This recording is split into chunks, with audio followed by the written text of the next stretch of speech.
2, 3, 4. Let me tell you about PuckPedia, stats, contracts, and caps. It's all there for you. One-stop shop for your hockey information. It's a hockey sensation. So log on, log on, log on. If you give a puck, go to PuckPedia.com.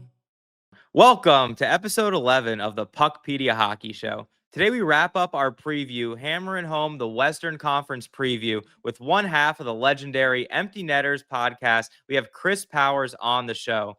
CP dives deep into some of these teams this year. He's loving on the Dallas Stars, the Colorado Avalanche. We talk about how he picked Minnesota 7th in the division on his own Empty Netters season preview. Then we dive into the Pacific Division a little bit. We talk about his hometown now, LA Kings. They did their schedule release over the offseason, which was hilarious. If you haven't seen it, go to the LA Kings Twitter.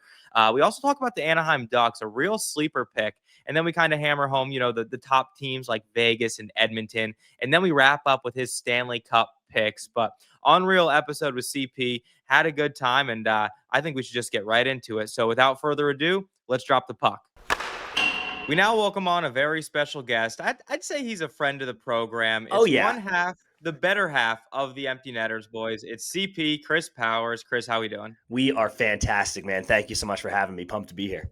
Thank you for coming on. We got NHL back in action. Your brother was too good for us, I guess, to make an appearance today. He's courting his girlfriend around town from what I heard you were saying offline. But we got the better half of the Empty Netters boys anyway. You got the brains here, dude. You get the brains here. That's what's important. We love having the brains here. Brains better than beauty. But yeah, we got NHL action. Before we get into the we're gonna do a Western Conference breakdown. But before we get into that, maybe tell our viewers who are Empty Netters, what you guys are doing, and also big announcement coming out yesterday, I believe. You guys are gonna be launching also a college hockey show. But give us a little background who you are. Yeah, absolutely, man. Empty Netters is on season 4, I think. God, that's crazy. Season 4 of the show. Unbelievable. Time flies. Coming at you with all things hockey. We've got, we're all across all the socials, Instagram, TikTok, Twitter, all that. And then, of course, we've got the pod on Spotify, Apple, and YouTube. Predominantly, we dabble in some college stuff in the past, but predominantly covering everything from NHL to some beer league action. Try to keep it very light and fun for the fans. That's our biggest shtick, I think, is we are we're the fan POV, right? That's, we're two guys that played prep and juniors and then moved to California to write movies, and then COVID hit and we started a hockey podcast. And it's been an absolute blast, but we've loving it. The community, dude, the community is everything, too. The hockey community is amazing, but just the fans that interact with us and interacting back is the most fun we have doing this thing. And super excited. College hockey is going to be so wild this year. So super excited to pay more attention to that. Maybe even because, I grew up on that Hockey East action. So maybe even get back to our roots a little bit. And I want to go back and go catch some of those games if we can over the winter break. But yeah, we've been doing the show. Find us everywhere. It's unbelievable time. And we love it because we get to meet cool people like you. Yeah, and I think your first episode of the College Hockey Show is going to have a blazing start with 3 huge upsets last night. I mean, insane. Yeah, I'm so fired up, dude. UNH back. It was crazy, man, because we're from Maine, but my parents or my mom and my uncle went to UNH, and that rink was 20 minutes from my house, maybe. And Orno is 6 hours. So it was, we never went to Maine. We'd always go to UNH games. So friends would always be like, oh, you're a UMaine fan, obviously. And I was like, no, dude, UNH all day. But as we grew up, I know a lot of guys that went to Maine. I know guys that coach at Maine now that I got so much love for Maine all of a sudden. And now I got an issue because if they both get good again, I don't know what I'm going to do because I feel like a traitor not rooting for Maine, but I feel like a traitor not rooting for UNH. But I do want UNH back. That was a sick one last night. Sick win. You got to go with your roots. You got to go with what feels right too. I think Grinelli and the Spit and Chicklets guys are doing Maine right now. I think they're up there doing one of the facility tours that they do there. So we're gonna see how sick Maine's campus and their hockey facilities are very, very soon. It looks like. Yeah, tough place to play, dude. Tough place to be a road team. Hell yeah. College hockey off to a blazing start. But the reason we got this show rolling is for the NHL action. We are back. We're a few days into the season. Before we get into the Western Conference preview, what has caught your eye on the first couple of days? I don't know if you saw, I hit a couple of big first goal scorer events. You hit a sick one. 2 nights, dude. Frank Nazar, night 1, and then Bobby McMahon, night 2, back to back. But what's caught your eye in the NHL? That was awesome. Well, I'll go a homer pick first. Bees look awesome, and I'm not over my skis yet. I'm not like, oh my god, the Bees are winning the cup. I'm not even sure they're making the playoffs yet. But it was just what a breath of fresh air to see Sway look incredible in Game 1, and some of the guy Elias Lindholm pumping in points that I was like, that's the guy I thought we traded for, or signed. So that's been exciting. It would be nice to watch more competitive hockey from the boys in Boston this year. And then I have to shout out the Penguins, dude. Like, holy hell. Dude, the youth infusion in the Penguins roster has lightened a fuse on that team. It's so cool, man. And I'm such a hater because I fear, and I hope I'm wrong, but I fear this is just proving that they're a bubble team again, where if they're actually good, by the way, all the Penguins fans give me such a hard time because I keep banging the trade Crosby drum. If the Penguins are actually good and Rutger comes back and everything's amazing, then stay, Sid. Stay forever. I don't want him to leave. I just want them to be good. You want him playing good hockey. Yes. So if they're actually good, this is amazing. But if this is some bullshit, dude, if this is some bubble bullshit, then I'm pissed because I'd rather they start 0-10 and just fucking trade Sid to Colorado. Exactly, and then maybe tank for Gavin McKenna and then run it back for the next 20 years. And then you're golden. Yeah, so I don't know why they're mad at me. It's a win-win, dude. Your boy gets to go win another cup, and then you get Gavin McKenna and enjoy 20 more years.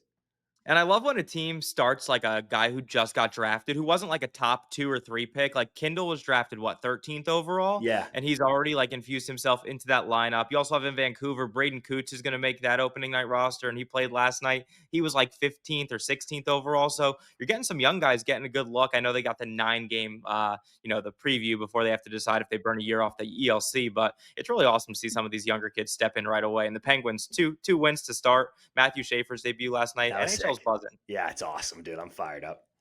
I love it. Let's get into this Western Conference preview. So if you haven't watched Empty Netters, they did a full preview of what they expect each individual team to do this year and how they're going to rank in their individual divisions. The first team I want to kind of get into, we're not going to hit every single team here. We're going to talk about a few teams, then we're going to wrap this up with our Stanley Cup picks. But I want to go on the Minnesota Wild first because CP has picked them 7th to win their division this year, or not win the division, but be 7th in the division out of 8 teams. If we want to take a look, obviously the big news in the offseason was Kirill Kaprizov signing that absolutely massive 8-year ticket, which after some of these deals have been signed, I don't think it's actually going to be a deal that ages well for the Wild. But alas, they needed to keep Kaprizov, and they did. They got him for another 8 years after this year. If you want to look at their roster, I mean, to me, what I love here is that Marco Rossi's finally getting a look at that 1C. Dude, he's a guy who deserves it, right? Like he had 60 points, I think, 82 games last year, and they were putting him on the 4th line in the playoffs, and it didn't really make sense to me.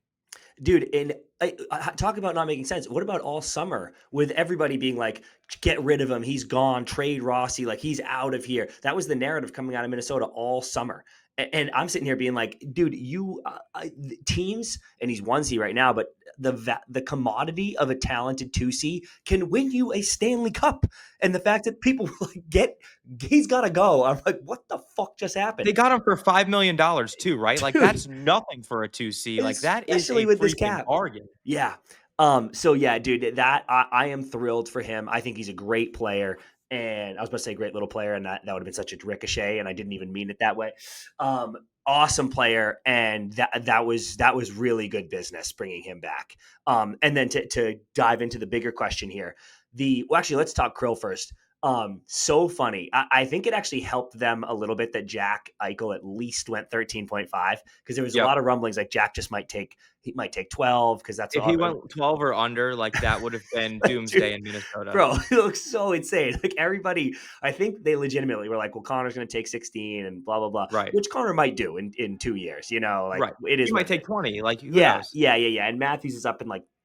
He can get an extension in 2 or 3. Yeah. So it like give it a minute, but based on the current extension timeline, there's going to be a good 2 years where Krill is like obscenely overpaid compared to everybody else. Right. So I think they are wearing that a bit, but you said it perfectly. They could not lose him. Yeah. Everyone wants good hockey conversation. Yeah. He like runs their entire offense. He is everything that they need. They cannot replace him. They would be terrible without him. Absolutely. And I think the Wild, it's unfair to say they go as he goes because it implies that no one else is good on that team and they have really good players. But you saw what happened last year where he's on an MVP pace. And I love the value of him as an MVP or Art Ross winner this year. But he's on a torrid pace. They're in first place, and it looks like, holy shit, they are going to actually make serious waves here. He gets hurt, and then they fall to a wild card, and then when he's back in playoffs, they look scary, and they almost beat Vegas, right? So it's like, obviously he stirs that drink there. Had to keep him. It's a lot of money, but you got to keep superstars one way or another.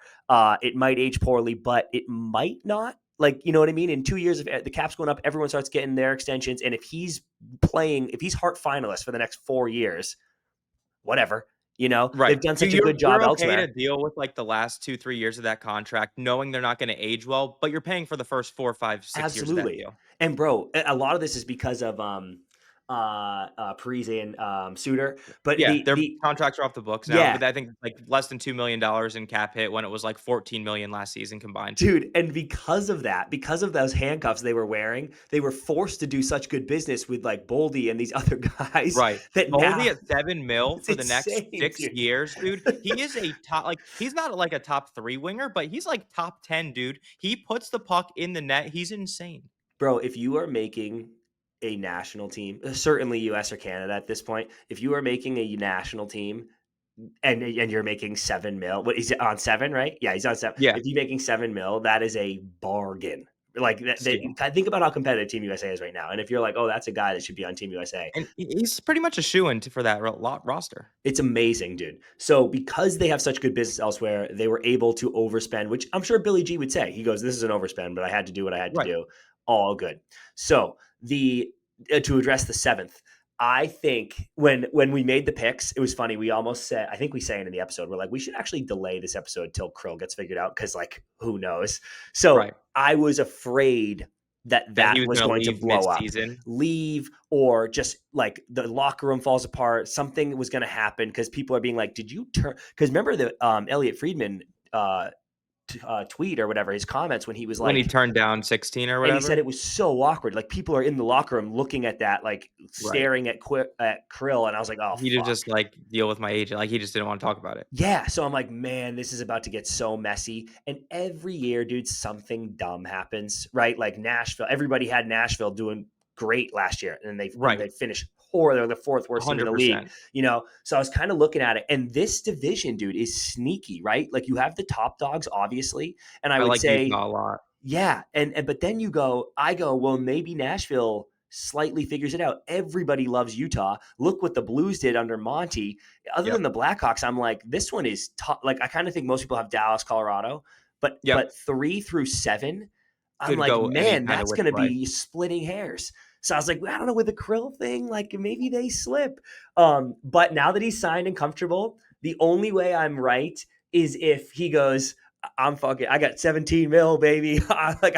Here comes a 30-goal season at best. I'm checked out. I don't think that's going to happen, but that's the only way now. Now that he seems good, the only way they fall is I think if Krill takes the year off. But I don't see that for him because they're fired up over there.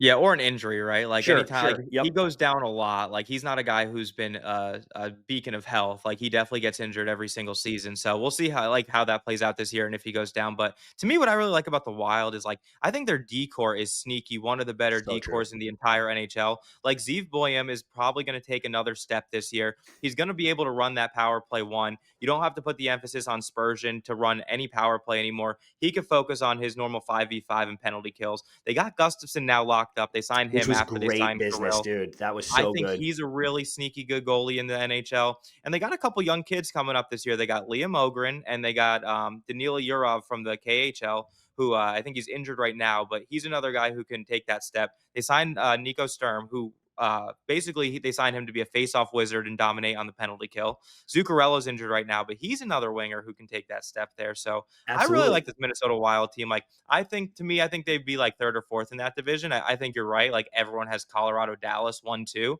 but look at that cap space they got in the offseason. If you look at Puckpedia, right, they have projected $16.2 million cap space, assuming all things equal, and that accrues throughout the season. You know who else is Kirill Kaprizov agent represents? He represents Artemi Panarin signed to the New York Rangers. He's a guy who you can maybe see the Wild trying to poke away from the Rangers. He's unsigned, pending UFA. And if the Rangers don't have a good start, they looked like dog water against the Penguins in the first game. So brutal. They pulled it back together last night against the Sabres, but it was a Sabres team that had like missing half the roster. Yeah. So not much to expect there. But I love that call, dude, because there was so much chatter the other way, right? Where they were like, Kirill's great friends with Panarin. Maybe he wants to go, and Shesterkin, he wants to go to New York. And I'm like, watch this, dude. He got his bag here. Maybe Panarin comes the other way. That's awesome. And Juracek, too, is a guy who they traded a lot for him last season. We'll see if he stays in the lineup when Jonas Brodin comes back, whose injury doesn't seem too far-fetched. He looks like he's going to be back in a week or so.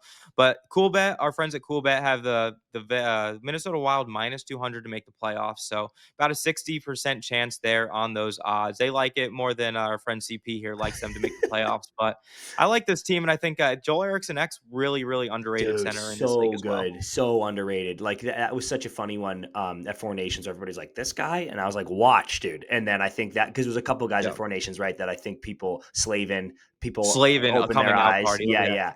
And Eriksson-Ek was one of those for sure for a ton of hockey fans. He's fucking awesome. 100%. But so we'll see what happens with the Minnesota Wild. Let's kick it over to one of those top two teams that we had mentioned off the rip. Let's do the Colorado Avalanche first. The Avs are going to be an interesting team this year, right? I think the big question is, how will Gabriel Landeskog do with a full season? It was awesome to see him come back in the playoffs last year. He scored a big time goal for them, like really united that team. Their captain, it's great to see him. He hadn't played for a couple of years. They have a really, really strong top six here. Like, I think MacKinnon and Marty Necas is a lethal duo. Speaking of Necas, he is a pending unrestricted free agent. He seemed to have some contract kind of issues in Carolina, and now it's back again with the Colorado Avalanche. They obviously gave up, Mikko Rantanen to get this guy, hoping that they could kind of sign him long term. You have probably the best defensive pair in the entire NHL in Taves and Makar. Makar is a free agent, not this coming season, but the next season. He's hopefully, for the Minnesota Wild's sakes, he gets more money than Kirill Kaprizov, so that deal doesn't look crazy. And then I really like the goaltending situation with Mackenzie Blackwood, and Scott Wedgwood has looked really, really strong in the first couple games there. He's only making $1.5 million this year, and he's a guy who's a really solid backup. I love this Avalanche team. I think they can do some damage this year. Man, this team is I want to say the class of the league. I think ignore goalies for a second. You've got great talent up and down the lineup. Guys like Necas, the only worry about Necas is he's a regular season merchant a little bit. A lot of my Carolina fans always said that about him, and he had one playoff in Colorado, and it's your midseason trade, but it just like he kind of went away. But he doesn't fit that Carolina system though, right? I agree. He's kind of a skilled playmaker who likes to kind of improvise and be creative. And like Carolina is very structured, very like, this is how you have to do it. And especially so in the playoffs. So I don't think they gave him the full kind of experience. Agree. I love Jack Drury. I love Ross Colton so much. What a weapon to have, like a 25 goal guy. Ross could score 30 goals on your third line. Like, that's insane. Brock Nelson, I have to give a lot of credit for. I didn't appreciate his game as much to the last couple years. He is fucking awesome. Can't say enough good things about Cale and Taves. And I'm with you on the goalies, man, especially Blackwood. I was always kind of like, man, he's got something in there. And he never put it together in Jersey. Yeah, and he showed it last year. Go back and look at his numbers last year. He was really good. I don't think he's whatever you want to call that S tier of goalies, right? But it's funny that the last team to win a cup without one of those goalies is this Colorado team. Yeah. Kemper. So I'm kind of like, well, I feel like if anyone had the blueprint, it was you guys. I'm pumped for Landy, man. Like that. Obviously last year during the playoffs was so sick because it was just like, holy fuck, he's back, and there's documentaries, and this is amazing. They were teasing. They put him on warm-ups one game, and then he didn't play. Like every day I'm like refreshing the Colorado local newspaper, to see what the beat reporter says.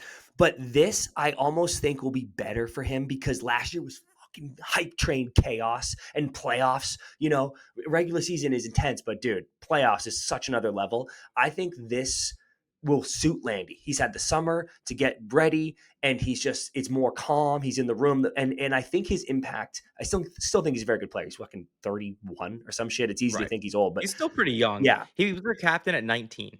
Yeah, dude, that's so nuts. That's the problem. That's why you think he's so old. He's been in the league forever. So I still think he's a good player and it will be productive. I truly believe that. But his value, dude, is in with the boys. His value is just the captain's back. And he's talking to Nate and he's in Nate's ear, being a leader. That's where they're really going to benefit from him. So this team, what did Michael Jordan say that one time? He was like, the ceiling is the roof. And I was like, what, dude? The ceiling is the roof for the Colorado Avalanche because they are a wagon. But, dude, they fucking better go far because you are literally out of excuses, my friend. They have had the best two of the best three players in the league for since they won the cup. And dude, we have been all going, the Oilers aren't that good, but they've got Connor and Leon. So of course they're in the finals. What the fuck are you talking about? The Avs have Nate and Cale. Like, why aren't they in the finals? Like I'm so sick of this, whatever excuses they have, because the Oilers have two really good players and poor goaltending. And so what's your complaint if you're Colorado? We also have arguably two better players and better goaltending on an average scale. So they've had some tough draws. Obviously, you're catching Dallas early. I think the Vegas knocked him out. Maybe I can't remember, but it's a tough conference. It's a tough division. But dude, if you're the Avalanche, you have underperformed full stop since you won that cup. So this year, you gotta go, dude. You gotta go.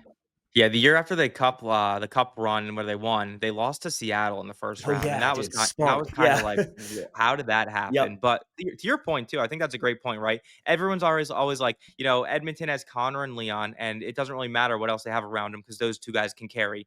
Can Cale Makar and Nathan MacKinnon not do the same thing, if not a little bit better, because you have someone on your back end who's elite, and then they have a guy to pair with him in Devon Toews who's just as nasty. So it's like, the Oilers don't have a top pair like that. Like Bouchard and Ekholm are pretty good, but they're not Makar and Toews, unfortunately.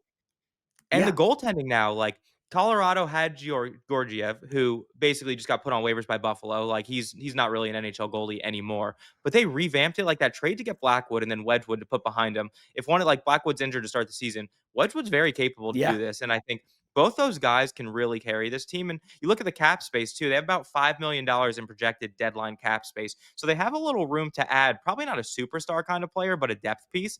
But Val Nikushin on that first line is also a dog, dude. Bro. He's doing some crazy shit in the playoffs. He's going in and out of the rehab program. But when he plays, he puts up numbers and he does his thing. Dude, he is. Oh my God, bro. We'll talk offline, but I got some crazy stories about Val. But dude, when he's focused, when he's on his game, he is a goal scoring robot, dude. You look at his stat lines, and it'll be 7 games, 7 goals, no assists. And I'm like, yes, Val. You fucking cook. You're like, that's Val. Yeah. But he's perfect, dude, right?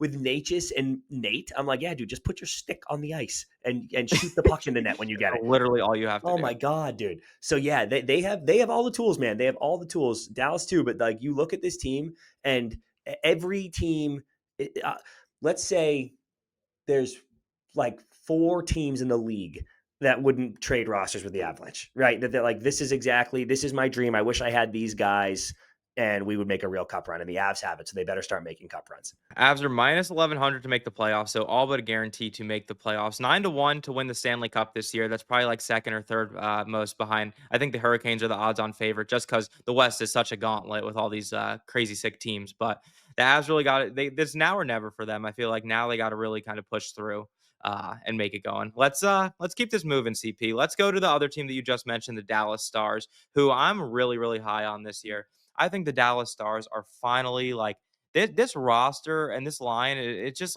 they have a full year now of Mikko Rantanen. He's making $12 million on that wing coming over from the Colorado Avalanche. I mean, they got Matt Duchene on this nice little $4.5 million deal. He was almost a point per game player last year. Matt Duchene is sick. They have some young guys. Wyatt Johnston's one of my favorite players in the NHL. This guy coming out his first year, he balled in the playoffs. And then last year, a little bit of a down year for him, but he was still super, super sick. I mean, they got a top defenseman again on their back end. weekend with Miro Heiskanen. Thomas Harley's going to be due a massive raise. He's a pending restricted free agent. He's going to get a nice little ticket from the Dallas Stars.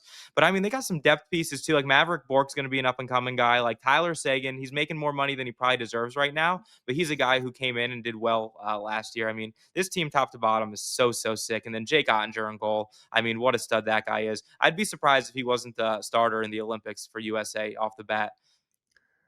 Dude, that would fire me up this season for me. And everything you said, retweet all of it, dude. I think there's a few question marks, but in a good way. Like Sam Steele, everyone's going, oh my God, is he your first line? And I'm like, yeah, I think so. Did you see him in the playoffs last year? And again, they have to live up. A couple guys have to live up, but I love him, dude. I love his game. How good does Mikko's contract look now, by the way? You know, where I'm like, oh yeah, you have Mikko Rantanen, a 50-goal potential threat at 12 mil. And dude, not to go back to the Avs, but it actually is insane to me that they didn't just give him that. Like, how did this happen? Did it not seem like that he didn't want to take 12 million from the Avs, right? It seemed like he wanted like this absurd, like, you know, Kirill Kaprizov money, but then he went to Carolina, didn't obviously get a deal done with Carolina, then gets a sign and trade, and everyone's like, just $12 million? Like, who knows what all went into it, but to me, it seems like that's a deal the Avs should have done on day one, no questions asked. Dude, it literally, and I'm pulling this out of my ass. I don't have any source, but it literally felt like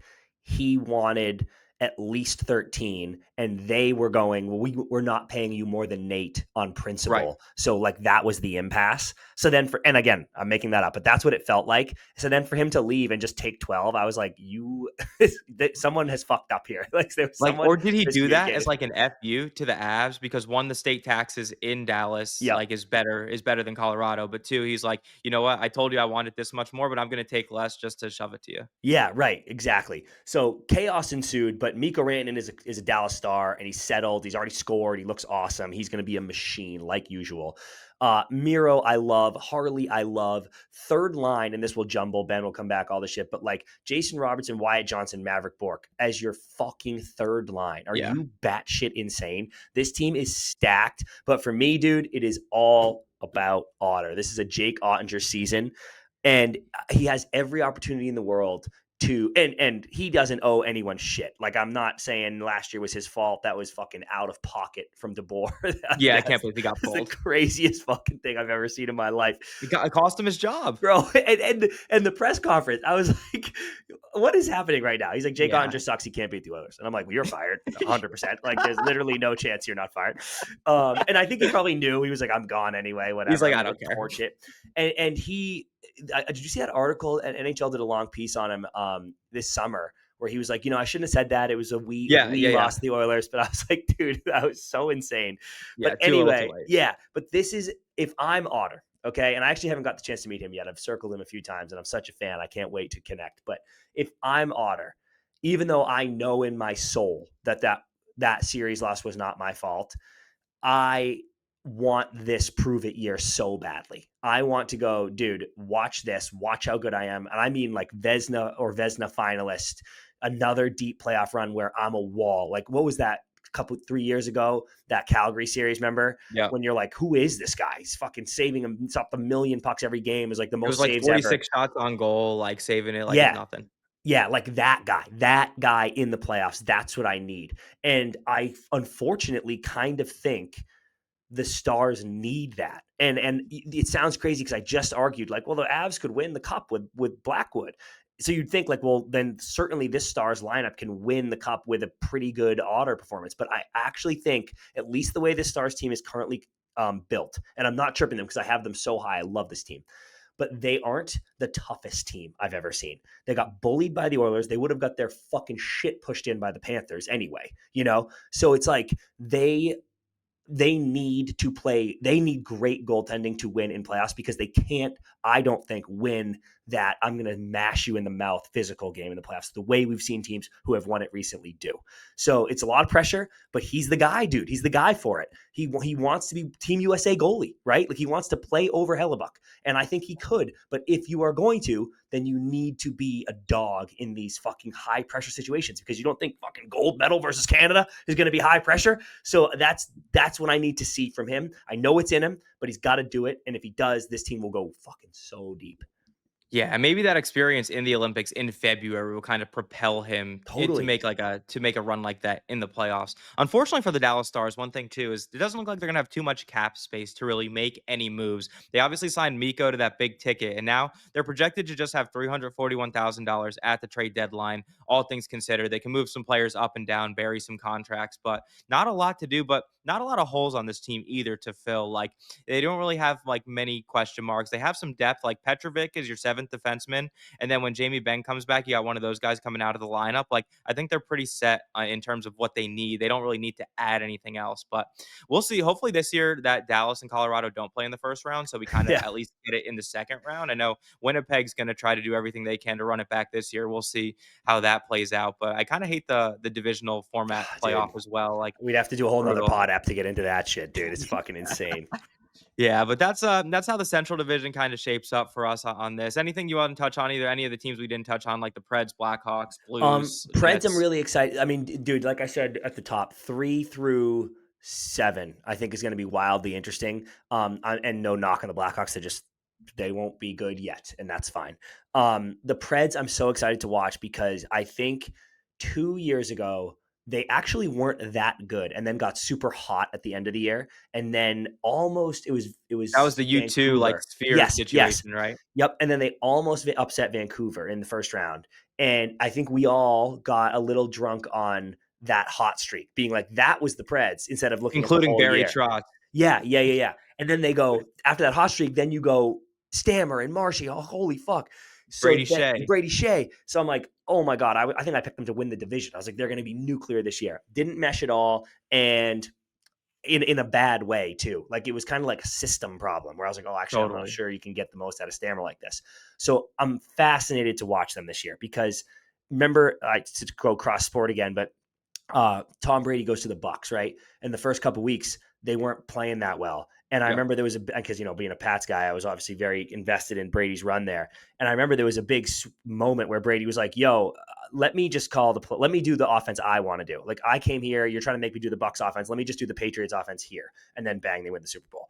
And I'm kind of like, okay, if you have Stamkos, you brought in Steven Stamkos, let's cater to him maybe instead of trying to force him into your system and it's not working at all. So I think it'll be really cool to just see what happens with the Preds. Great start last night. But if they are horrible, if they start horribly again, bro, that could be a fire sale. You know what I mean? Like Oh, yeah. guys flying out of their jobs, getting lost, chaos. So that one really interesting. And then I think Blues in Utah, everybody's all over, right? I've seen 3 seeds, I've seen 7 seeds. Yep. Like those are just cool, 2 really good teams, young talent on both. That are like they're right there. Like, are they about to make the jump? One of them's going to. So Right. that'll be really fun too. This is a great division. It's the same thing in the Atlantic and the East, right? It's always like Buffalo, Detroit, Ottawa. Like, who's going to make that next jump besides like the powerhouses at top? Like, that's kind of how I view those middle teams in the Central. Like, who's going to be the one to kind of make that jump and then be a sustained playoff team? They both got pieces to do it. And then to your point about Nashville too, like, it's going to be hard for it to be a fire sale. I think a lot of those contracts are going to be tough. Good point. Very good point. Yep. It's if they don't figure it out this year, then that they're in a very bad situation because it looked like they kind of rebuilt on the fly. And then now it looks like you're like, oh, fuck. Because remember, dude, it was like trade Saros, blow this up. We have Askarov. Right. Like, we're done. And then they here for traded the Askarov. They gave Saros the big extension. And now it's just because like, it seemed what's like our they were plan? ready to go back into it. And now it's like, oh, fuck. So if this goes bad, you're in trouble. Yeah, so we'll see how that plays out. But that's our Central Division look. Let's take a look at the Pacific too. So the first team I want to go over here is the LA Kings. If you guys didn't watch over the summer, we had CP and DP did the schedule release for the Kings. It was really, really funny. Huge news, guys. The LA Kings have hired us to make their new schedule. That's great. Yeah. 82 games, 41 home, 41 on the road. Let's start naming teams. So good. That was so fun, man. 82 games against the Ducks is Yeah. what he wanted originally. I got an immediate text from our girl at works for the Ducks, and she was like, "Are you kidding me?" And I was like, "I'm sorry. It was just a geography joke. I'm sorry." Yeah, But that was the amazing. IR joke was even funnier. Yeah. God, we had a blast, dude. They're good sports. But I think did you pick in your preview that the Kings were going to be first in this division? I think Dan maybe did. One of you guys did. Yeah, I think Dan had first. I think I had second, or maybe I had third. I can't remember. I think they're a really good team. I think you need Kemper again, like because Kemper was fucking awesome last year. Kemper Yeah, was he a was game nailed. changer in a way that I didn't expect, because coming into last year, I had said the Kings had a goalie problem and they didn't do enough to address it. That's what I had said coming into last season. And then Kemper Because it just felt like two bloated contract swaps with the PLD deal and the Kemper, and then they both exactly. switched places, and they both kind of worked We're out. awesome. And both incredible guys, by the way. Couldn't be happier for both the change of scenery is working. But you forget how good Kemper's been. He won a Stanley Cup. He was incredible in junior. He has a ton of talent. What he gave the Kings last year made all the difference in that season. If he gives you that again, then they are going to be wildly competitive again, especially because there are a few boys that didn't quite hit the watermarks that I thought last year. Fiala actually ended up figuring out and got so hot at the end. I think he finished with like 35 goals. So you hope to get that from him and Juice again, because Kempe's a star. He's the star of this squad. Yeah. But keeping Kuzi was huge. Getting closer to 30 again from Morsey will be huge. There's dudes that I think. Brant Clark going to take a massive step. Like, there's young guys on this team that I think can take you to the next level. And Vegas, which I'm probably getting into, is fucking nasty, but there's games to be won in this division. Teams have stepped up. It's not quite as easy anymore. You're not walking over the Sharks as much anymore, probably, but still, I think the Kings, it's funny, dude. They're one of these teams. There's a few in the East too that I'm just like, they're kind of on cruise control till playoffs. I'm like, they're good. They're going to make it, and they're going to fucking deal with it. Like, talk to me in April is kind of my Kings attitude. Unless they play the Edmonton for a 5th straight year. I know, and they might, dude. Like, certainly, right? Because Vegas, if you were gun to your head, you're like, Vegas is probably winning this division, and then that Kings Oilers slot in probably odds wise in 2-3. And definition of insanity, right? You're kind of like, just stay away, dude. I don't want them. But I'm like, literally. Yeah, but it's like, fuck, you're going to play. Like you just said about Dallas, Colorado. Everybody goes, well, I don't want them in the first round. I'm like, well, they're going to play in the second round, So it's like, you got to play them anyway, dude. Fucking Christ. So you almost want it at this point. But this team, I'm really excited about this team. I think they have a ton of potential. And I think Corey Perry's going to be awesome.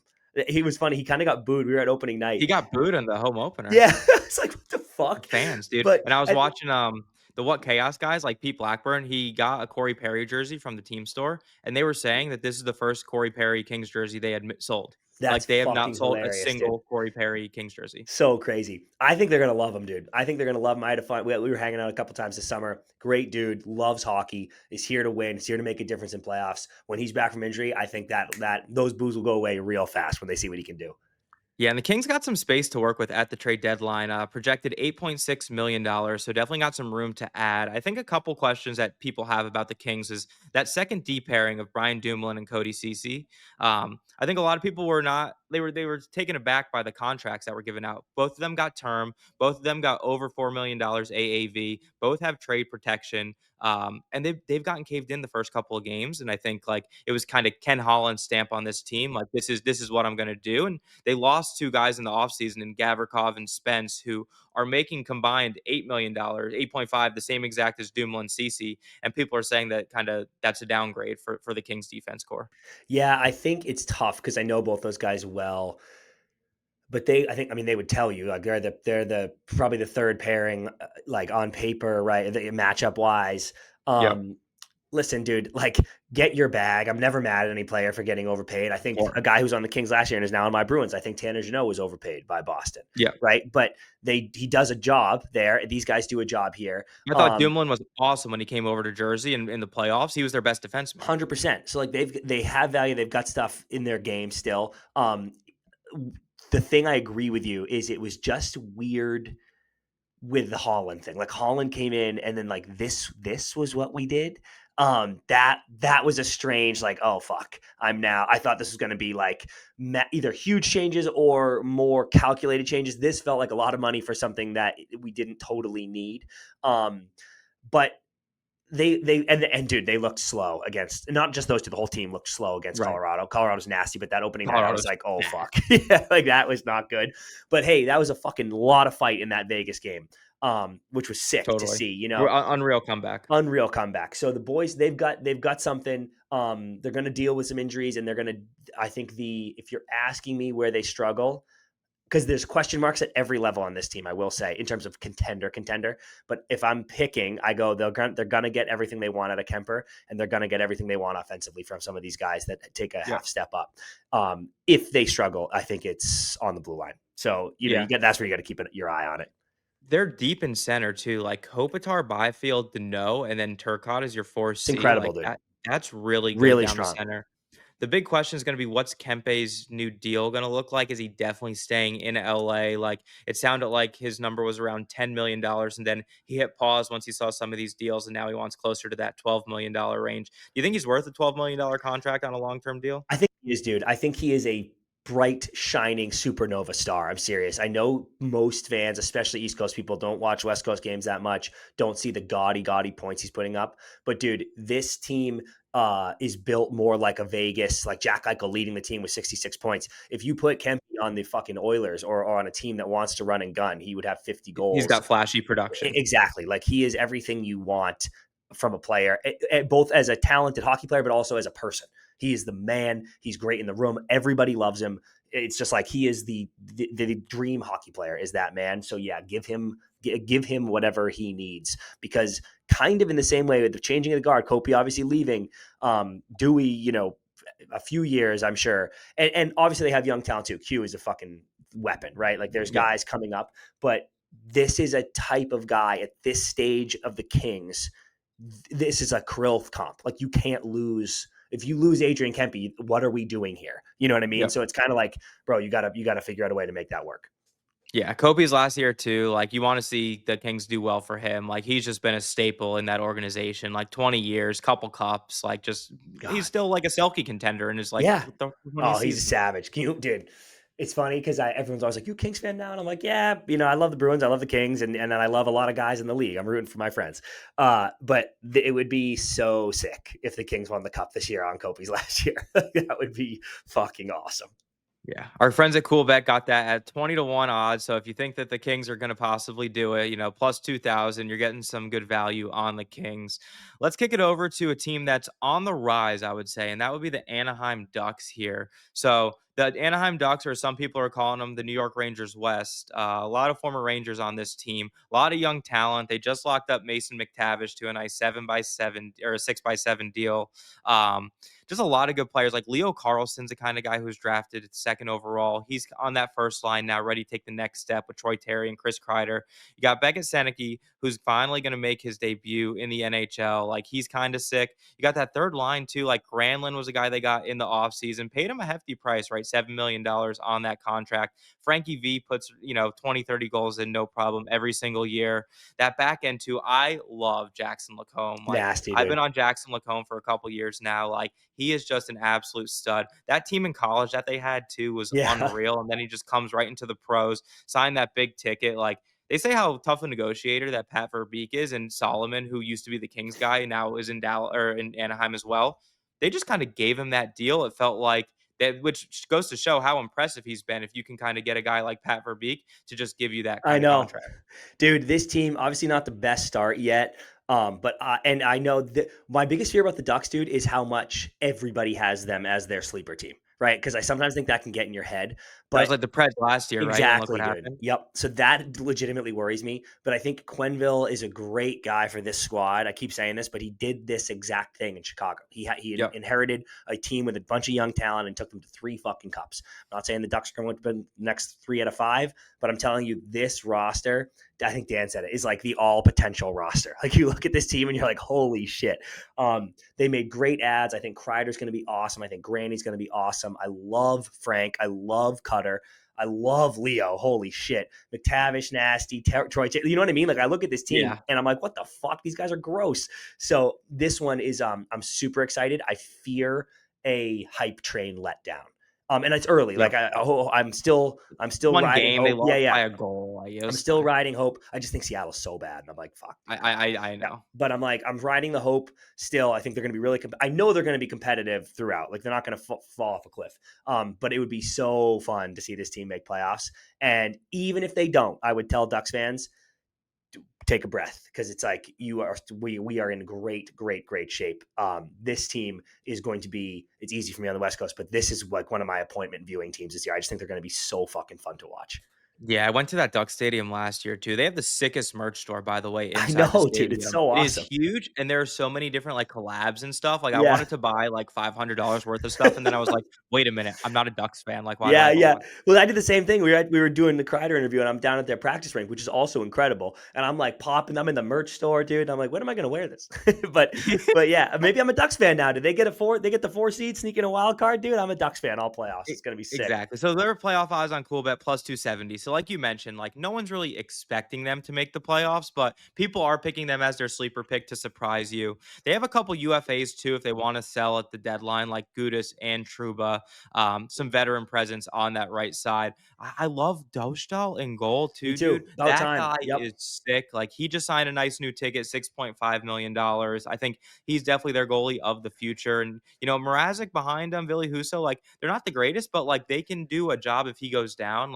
But like you mentioned, they have a lot of young talent. They've surrounded them with some good veterans around them. And this is not a team where if they miss the playoffs this year, you're like, it's over, like it's ruined. They have $55 million in projected deadline cap space last year. You That's have a about joke. like Yeah. you have about like 15 million coming off the books in the offseason. Some RFAs to re-sign, but I mean, they already started doing some business, and I really like where this team's headed. Me too, man. The future's very bright in Anaheim. It's going to be sick to watch.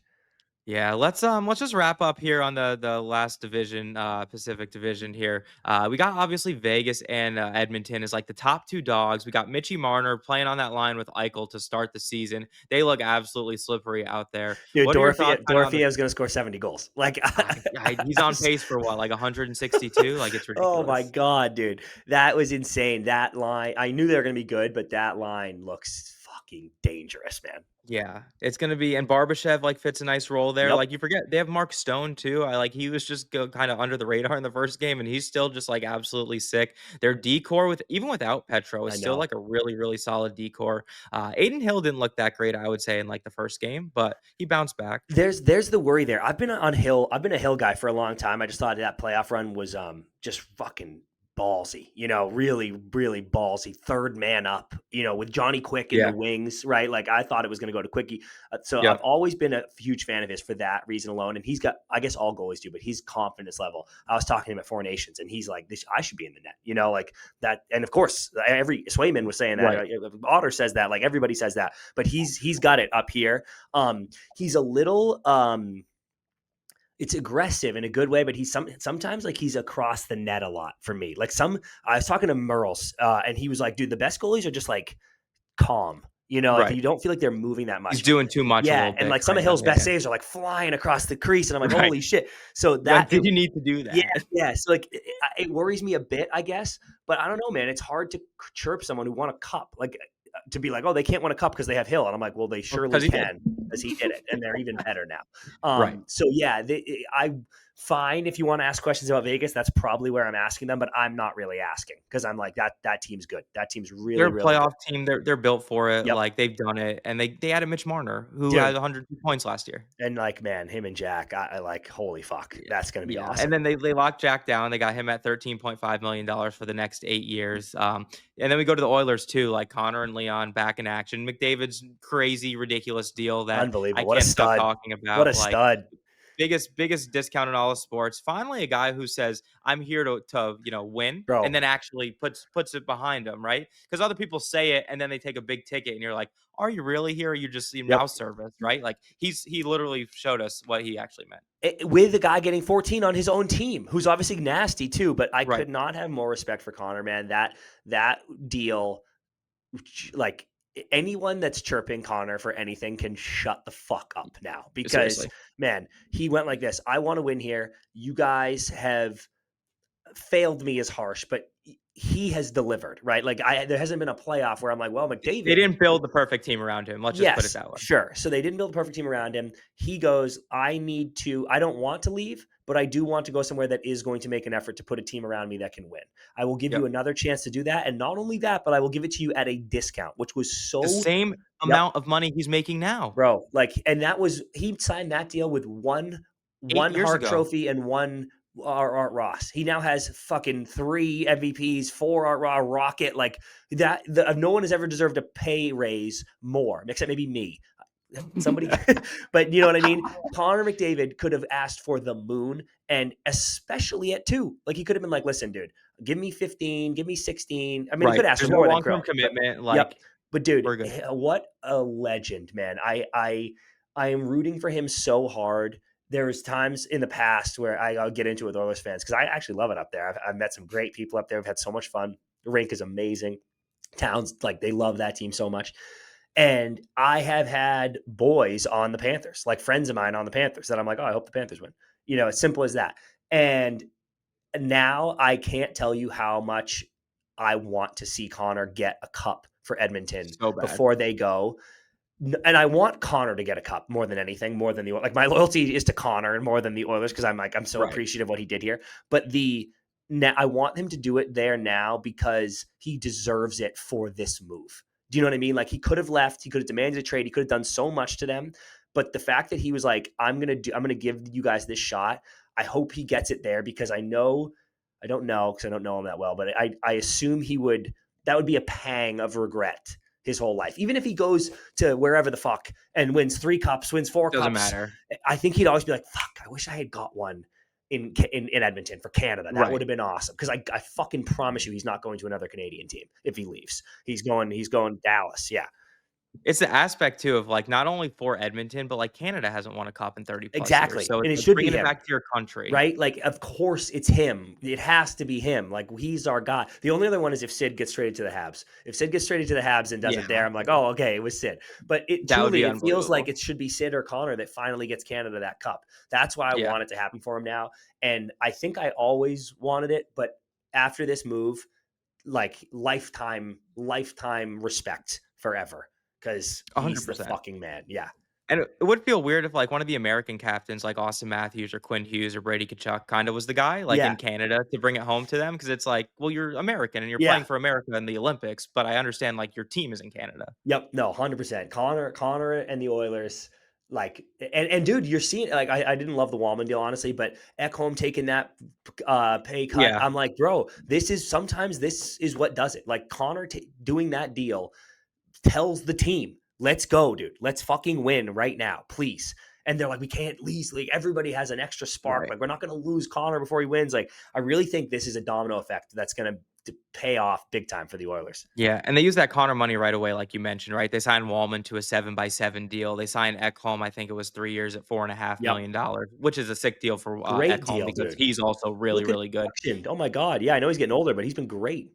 And they got a couple guys now on entry-level deals. They got Savoy and they got Isaac Howard. So we'll see if some of those younger guys can kind of pitch in. Like you always need guys on entry-level deals when you're making a cup run to kind of get you over the top. I think that kind of brings us to the let's wrap up the episode here, CP. Let's we did our cup picks with Johnny on the Eastern Conference show. I think I don't remember, Seth, if you remember who Johnny went with. I think he went with Dallas. I forget who he had playing in the Eastern Conference. I went with the Edmonton Oilers. I think 3 in a row. I know. I love it, dude. I love it.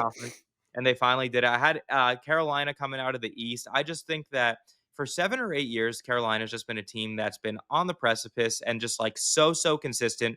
Regular season force, always a Corsi machine. And then in the playoffs, they kind of don't take that next step. Like it's weird because you think that their play style is suited perfectly for playoffs, right? They forecheck hard, they tip the puck in, they don't have high-end scoring, but they score goals when they need to, and they play sick defense. But I think this is the year they make it to the cup final, but I don't think they kind of win it, and I think Edmonton makes it. So I guess my question is, CP, who do you have as your cup teams, and then who do you have winning it in June? Okay, give me, and I was so torn on this one. I'm between, and I love Edmonton and I love Vegas. I think they're going to be major players, but I'm between Dallas and Colorado. I want to go Colorado because everything I said of like, this is it, dude. Like Landy's here. We have to go. But I hung my hat on this preseason with a lot of my bets, a lot of my early picks. This is the Jake Oettinger legacy season. Like I think he's literally going to win the Vezina and the Stars are going to ride him all the way to the final. On the East, tough one. I love me some Canes. I went to Duke. I was there. I love that place. And I got a lot of buddies on that team. I think their roster is disgusting. Goalie scares me. They could do something about it, maybe, but goalie scares Freddie, me. when he's healthy, dude, Was awesome. It's just like, how much can you ride him? Because I actually thought he was served by the injury break last year. 100%. Or the health scare. So I was like, good, dude, be fresh. But that still scares me. So I want to say Atlantic, and I think, God, like if Barkov hadn't gotten hurt, like I think you literally go Florida again. It's fucking insane. I know. And I just don't think he can come back. I know everybody's like, he's not on season. I just don't think he can come back. So I think even if he comes back, dude, just being out of the season with all that rust, like, and going for 3 straight years, like they're got to be tired and gassed. Yeah, and, like, it's tough. Something's going to set in soon. It's tough. So kind of tired, but I think I'm going to go Tampa. I think there's just a little bit of chip on their shoulder. John Cooper, there was a little like, is John Cooper getting fired rumor, you know? Right. Crazy. Insane. And like, you still have Vasi, you still have all those boys. Tough one against Ottawa, but credit to Ottawa more than discredit to Tampa. 100%. Yeah. So give me Tampa, because I think if they can get past the Florida bugaboo with like no Barkov, I think they're pissed about last year and they make a run. And also, I want to go to Dallas and Tampa.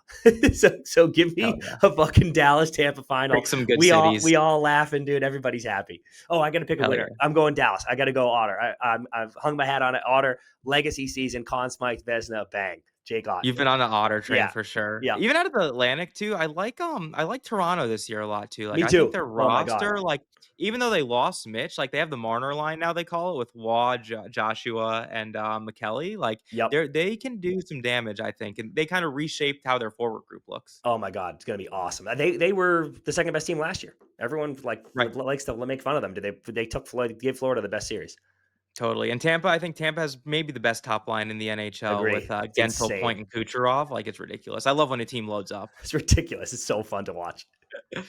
Cool. But CP, thank you so much for the time. As we wrap up here, anything else you want to plug? I know we got Empty Netters. We got the new college hockey show coming out. What do you want to plug here?